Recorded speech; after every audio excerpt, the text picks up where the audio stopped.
As a result of her statement, I was left stunned once more because of the way I interpreted all that. For me personally, it was a euphemism for don't visit me anymore until that date. Additionally, she paraphrased that I rather forgot her when she gave me the advice to focus on my stuff. And at best, right at that moment. She formulated it as if she wanted to say a sudden goodbye.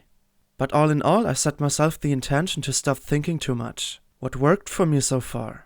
But right when this incident occurred, I threw it overboard due to the lack of awareness.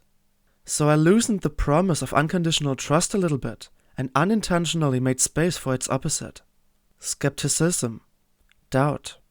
And as a consequence of my current comprehension, I gradually intended to say goodbye, without scrutinizing the actual meaning. Then we see each other on that date, I guess. I wish you good luck, Aaron. Surprisingly, she made absolutely no attempts to avoid such an idle time without seeing one another. It truly surprised me, but at the same time scared me a little bit, because I was not at all familiar with that amount of refusal from her. It was usual for us, namely to somehow stick to one another like glue. But nevertheless, I approached to say goodbye, as my mind was overwhelmed, and let her therefore run the show. She raised herself a little bit and stretched out her hand. I took it and held it for some moments, before I felt that awkward silence between us, which made it actually uncomfortable to maintain. I lost grip and took distance from her, while being utterly unsatisfied with the status quo of things. Since I refrained from being too pushy, I left it at that and waved one last time before leaving for good. Outside, I was then the one being shocked due to the apparent coldness she emitted, but at least I was not buried by my own thoughts. So I considered mainly my next steps regarding school. Or at least I tried that, because at the latest in those evenings before going to sleep, I felt everything coming up. Like an avalanche, those questions went over me. The very questions I thought to have abandoned me. But there they were again. Why do they behave, now Chloe as well, so weird towards me? What have I done wrong? In fact, I haven't done anything, whether to Chloe nor Jessica, nor Dr. Bush. And yet, they treated me like a murderer, coming out of jail and trying to integrate into daily life again. The memory of the deed will probably stay forever. But what if there was no deed at all, like in my case? I have no clue. A little spark gave me hope though, her saying that I should trust her.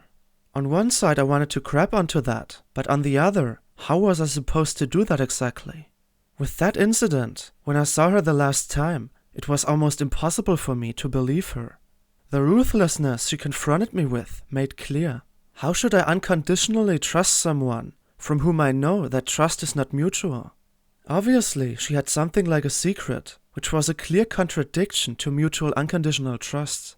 And the most paradox thing was how it came to surface. Actually, I was not quite sure whether it would have happened when I had not presented her with the phone. The phone that was useless now, since she didn't use it once for days. She didn't even ask for my number, for instance as a sign to keep in touch. Yeah, I could have pre-saved it there, but I probably thought things would take a different course. So there was truly only one way to go, because the one leading me to Chloe was collapsed and inaccessible, though I wanted to wander on that the most. Instead, I had no choice except concentrating on school, and of course on the day I would see her again. The fact she precautionary made an agreement with me in terms of the 4th of November to see me again gave me the slightest hope to not have been utterly abandoned. But as difficult as it seemed, I had to shift my focus on more tangible matters, for example on the English exam taking place next day, as I became aware of when I thought about my situation the evening before. When I perpetually thought about my stalemate with Chloe, I couldn't achieve anything close to a good result. So I made any effort to forget her, at least for a couple of hours during which the exam was going to take place. And in that aspect, I chose to go to sleep very soon, reckoning with slight delays, especially when my mind decides on thinking about certain people. But as it turned out ultimately, when I found myself inside my bed on the following day, I fortunately had just enough sleep to raise myself without unorthodox methods. What I mean by that? I already had exams, before which I didn't sleep at all. At best, maybe 1 or 2 hours. But as a remedy, I spontaneously decided on rolling myself out of the bed, which implied falling onto the floor. Yeah, you could describe that as a wake-up method based on convulsion. But simultaneously, I applied that only in the most intricate situations. The one I was currently in didn't turn out to be such, so I prepared myself in the more reasonable way to get over and done with it. The most difficult thing was by far not the test itself, but rather the utterly formal procedure, which added a lot of stress and nervousness. But also involved in raising the tension more than necessary were the other students' apprehensions when they discussed about probabilities. Before English it was tolerable, as they only mentioned words they had learned, which could be avoided easily in case you didn't know how to use them. But the minutes before biology, my second exam, it was beyond all that, as they presumed even the things showing up our teacher explicitly claimed to be not part of the exam. So as a result, even I, who was rather calm unlike many others, got influenced by my conscience. And with that, suddenly all skepticism regarding the things that didn't play a role until then returned and started to make me nervous. But after being 20 minutes into the exam, I could luckily return to my prolific, reasonable state of mind, which I also maintained successfully during English. And thus, I was able to leave the second exam behind as well, without major complications. Although it was distinctly more difficult, I managed to get out with a more or less pleasant feeling. I was well aware that it wouldn't result in grade 1, but that was never my aim. Neither in English, nor biology, nor informatics. I would have been very satisfied with grade 2 or 3. That was my ambition following the one to primarily avoid thinking about irrelevant topics for 4 hours at one piece. And I was glad to have averted bigger trouble in this regard, particularly in biology, where I had some tasks that brought me to the borderline of possible. It would have been fatal to notice questions in terms of Chloe popping up.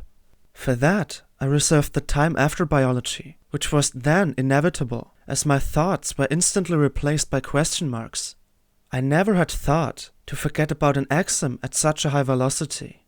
My best friends were neither in English nor biology present, as they dealt with chemistry at the time.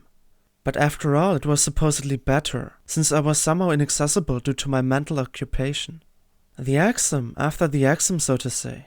However, I returned home and tried to calm myself down once more, as I had more situations short-term to maintain absolute focus on. I'm referring to the mentioned Friday the 4th, when I not only had to pass my computer science test, but also pass the reunion with Chloe. Neither was pleasant, to say the least. But in terms of computer science, I could at least prepare myself sufficiently, whereas the encounter with Chloe contained so much outcomes, like there are ways of combining lottery numbers. I could not even estimate roughly what she was going to talk about with me. Maybe a clarification that was needed more than anything else. Or maybe not. Or even worse. A goodbye in the sense of goodbye. Somehow when I kept on thinking about it, I tried to neglect Chloe more and more within my mind, so that I avoided probable pain on one side, but on the other could engage with informatics and thus be more prolific.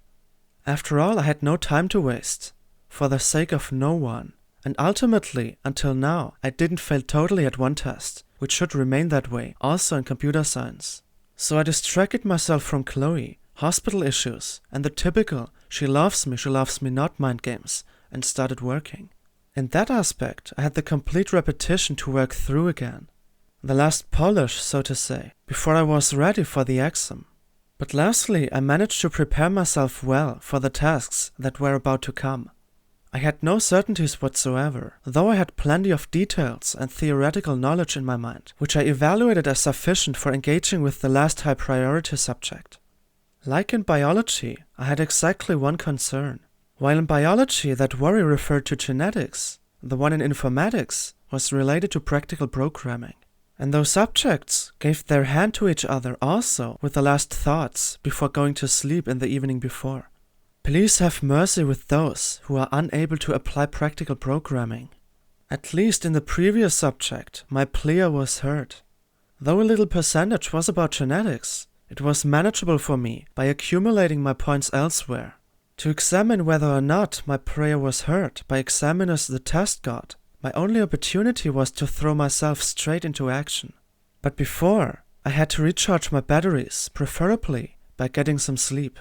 The days and nights were namely long and stressful, in particular when I couldn't get rid of other things that had nothing to do with computers, enzymes, or vocabulary. And yes, it was so damn hard to maintain focus, because when I even once acknowledged those thoughts, I was run over by them directly without clemency. It was nothing I could have gotten used to, as I rather had to care for my sanity until I slowly drifted into sleep. Thoughts sometimes became dreams, but at least they didn't interrupt my sleep, for I couldn't remember them. Only scraps, so it was fine.